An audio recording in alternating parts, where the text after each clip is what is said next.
Hey everyone, for the third installment of the Kicking It with Krish segment, I wanted to talk a little bit about the average of your 5 friends and what that means for your development and your mindset. Now, you'll notice that I'm not typically wearing my button-up swag outfit, no suit jacket. I'm wearing a t-shirt that says Activated Escape.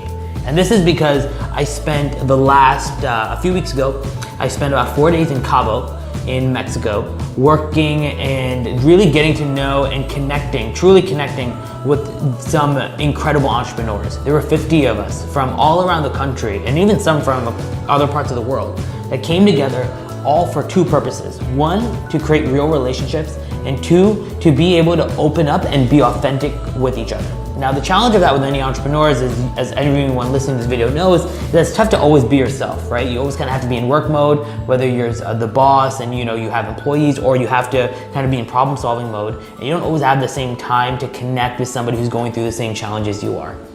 So while I was there, I met a great friend, Ben Berman, and I'll tag him in this video, but what he mentioned to me, and everyone knows the common saying, right? You are the average of the 5 people you keep in your life. And for those that don't know that, what that means is no matter who you are, take the 5 people in your life that you physically spend the most time around, physically, and you will be the average of who they are. So if you hang around with 5 incredibly, authentic, compassionate, smart individuals, you will be that. If you hang out with 5 hyper successful workaholics, hypothetically, you will become that. If you hang out with 5 people that are always complaining and always kind of like beating around the bush, you will become that. That is what that saying means. And the step further to think about is you are the average of the 5 people you spend the most time with and the 5 people they spend the most time with. And that really blew my mind, because oftentimes we might be able to have good friends and connect with some awesome individuals, but the people that they spend time with is as critical, because that impacts who they are. And by a larger, almost kind of like a spider web, right? This is you in the middle, then your 5 closest friends, and then even further, their 5 closest friends. This almost extended network is amazing. And it's crazy to think that your friend's friend impacts who you are. And when I really heard that, I remember we were on a bus heading to a party on a boat. When I heard that, it really stopped me in my tracks, and I said, wow, that means that it's in my best interest for my development to really audit and see who my friends spend time with, and really kind of understand, like, are they having the best experience in their key relationships?